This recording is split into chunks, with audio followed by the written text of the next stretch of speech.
Everyone tells you to be kind, to be patient, to stay calm in the face of disrespect.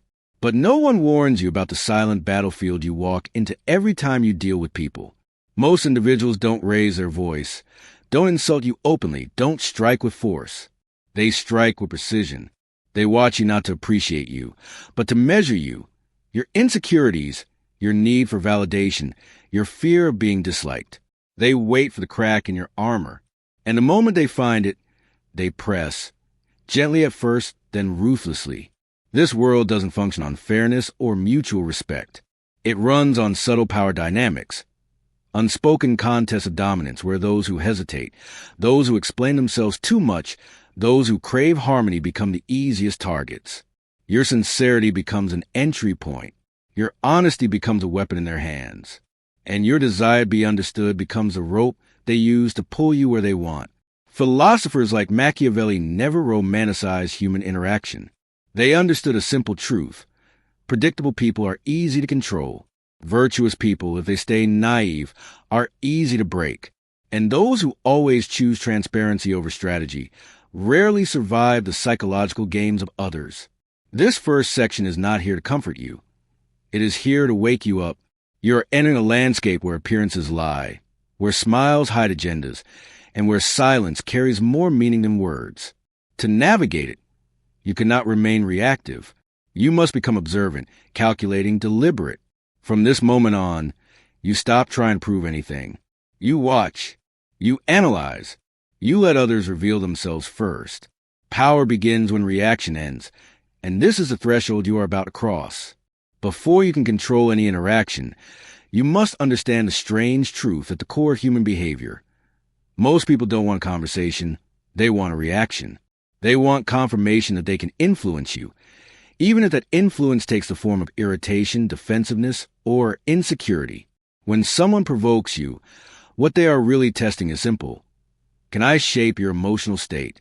Can I pull you into my frame? The moment you react, you lose ground. The moment you justify yourself, you hand over power. That's why the first step towards psychological strength is becoming a reflective surface, not passive, but unreadable. When someone throws an attack, you don't block it. You don't counter it. You simply let it bounce back in a way that forces them to face the weight of their own words. Imagine someone says with a smirk, "You clearly don't understand how this works." Most people would defend themselves, rush to prove competence, or mirror the hostility. But the reflective approach is different. You respond lightly, almost curious, interesting. What makes you say that? And then silence. Not defensive silence. Strategic silence. It's astonishing how quickly a confident aggressor becomes unstable when confronted with a question that exposes the intention behind their remark. They expected resistance, not examination. They wanted emotional noise, not analytical stillness. By calmly turning their comment back toward them, you make them accountable for what they just tried to initiate. This technique works because it deprives manipulators of the illusion of control. They rely on your predictability. They rely on your need to fix the situation. But when you become a mirror, neutral, composed, impossible to provoke, you shatter the rhythm they depend on. In philosophy, this is the essence of self-mastery. Not overpowering the other, but refusing to let them dictate the terms of engagement. Once you stop dancing to their tempo, the entire dynamic shifts. They step forward expecting resistance and find only their own intentions reflected back at them. And for many, that is deeply unsettling. If there is one thing manipulators fear more than confrontation, it is emotional neutrality. They thrive on turbulence, the raised eyebrow, the tightening jaw, the nervous laugh, the defensive tone. Every small reaction you give them is evidence that they can touch your inner world, that they can provoke a shift inside you. This is why the second technique is not about responding better. It is about not responding at all. Not inwardly, not outwardly. Emotional stillness is not coldness. It is not apathy. It is the disciplined control of your internal weather. It is the art of letting someone's provocation pass through you without disturbing the surface. Picture a calm lake. Throw a stone into it, and it ripples violently. But imagine a lake so deep, so unmoved, that the stone sinks without a single wave reaching the shore. That is what your presence must become. When someone says, "You're always unreliable," or "No one can take you seriously," they aren't stating facts. They're probing the structure of your identity. They want to see if your sense of self stands on solid ground or if it collapses at the slightest push. Most people react immediately, explaining, apologizing, arguing. They open the door to the intruder, but emotional stillness keeps that door shut. You meet the comment with a steady gaze and a simple acknowledgement. Noted. Nothing more. Your calm creates a void where they expected chaos. They begin to feel the weight of their own aggression because you refuse to carry it for them. They stumble. They fill the silence with nervous justifications. They start revealing more than they intended. In philosophy, the Stoics called this apatheia, a state in which your emotions are not abolished but governed. You choose when they move, how they move, and for whom. No one else decides that for you. When you achieve emotional stillness, you become unreadable, unshakable, untouchable. Manipulators cannot operate in a space they cannot influence. And suddenly, the person who tried to dominate the conversation becomes the one drowning in it. Your restraint becomes their disorientation. Your silence becomes their mirror. Your composure becomes their defeat. Every manipulator relies on the same invisible thread. Your fear of losing something. Your fear of displeasing. Your fear of walking away. They count on your attachment, on your instinct to preserve the connection at any cost. And as long as they believe you won't leave, they feel free to push, to pressure, to guilt trip, to demand. That is why the third technique is not confrontation. It is departure. Not dramatic, not emotional, not punishing. Just a clean, controlled withdrawal. A step back that communicates one message with terrifying clarity. You do not hold me. People who try to control you expect resistance, debates, explanations. They expect you to defend yourself, to justify your decisions, to negotiate your own boundaries. When you deny them all of that, when you simply pause, nod slightly, and walk away, the dynamic collapses instantly. Imagine someone telling you, "After everything I've done for you, you owe me this." Most individuals would fold, apologize, or feel compelled to prove they're not ungrateful. But instead, you offer a calm, "I understand," and then you remove your presence for an hour, for a day, for as long as necessary. What happens next is predictable. The illusion breaks. Their leverage only existed because you stayed within reach. The moment you step out of the emotional perimeter, they lose access to the buttons they were pushing. Absence exposes dependency. Not yours, theirs. They suddenly feel the weight of the silence, the emptiness where your responsiveness used to be, the loss of control, the fear that their tactics no longer work. Because the truth is simple. Nothing terrifies a manipulator more than someone who is willing to walk away without flinching. Philosophically, this is the essence of autonomy. To exist without permission. To withdraw without guilt. To value your peace more than their approval. Distance is not avoidance.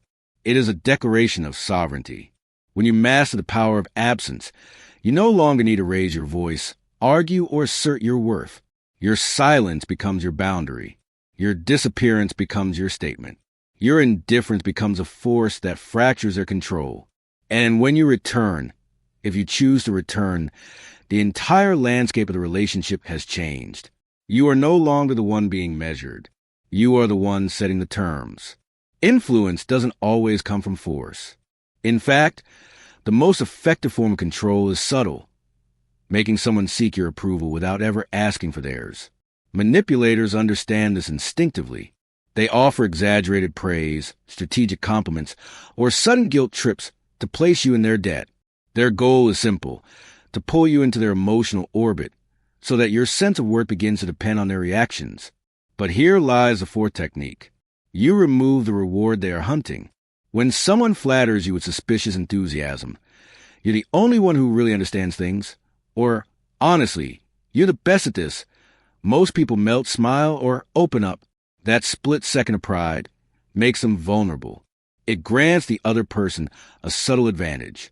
You do the opposite. You acknowledge the compliment without embracing it. You stay centered, neutral, unmoved.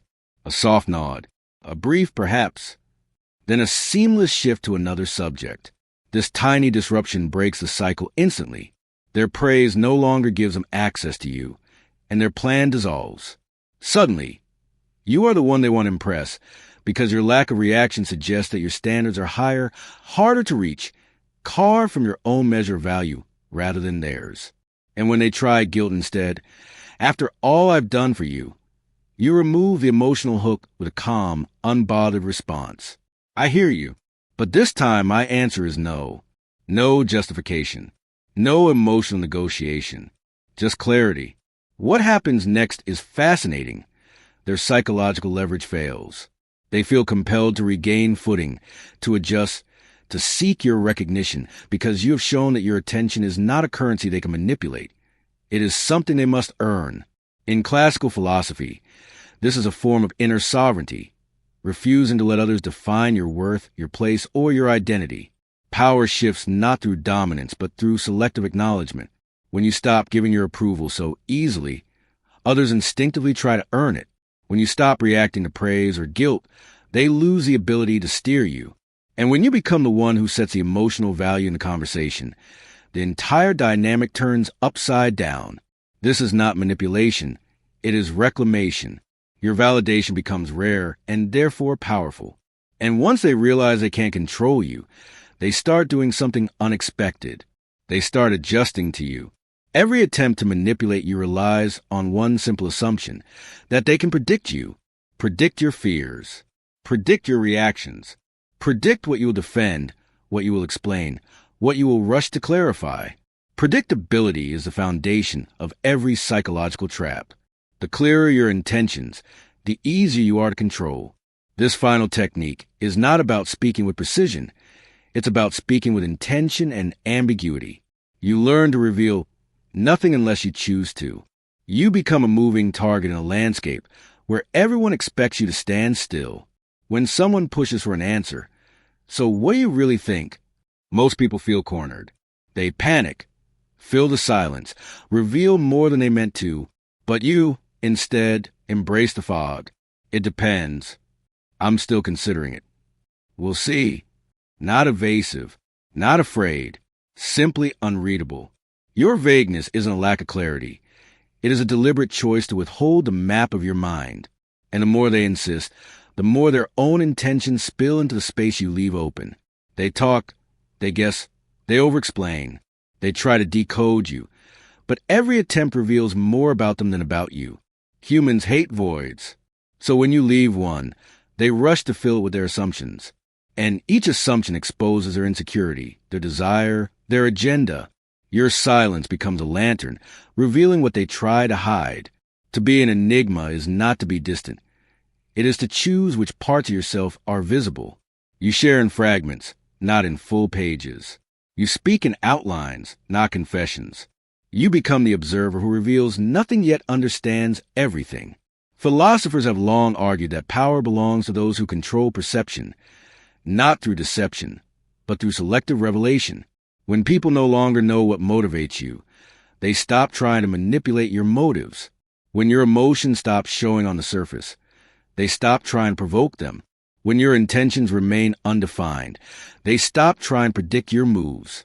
And suddenly, without effort, you become the one who shapes the interaction. You are no longer predictable mind they thought they could steer. You are the quiet question they cannot answer, the presence they cannot classify, the strategy they did not anticipate. In a world obsessed with noise and confession, mystery is not a weakness. It is a form of power, a calm, subtle, impenetrable force, the kind that bends others without ever appearing to push.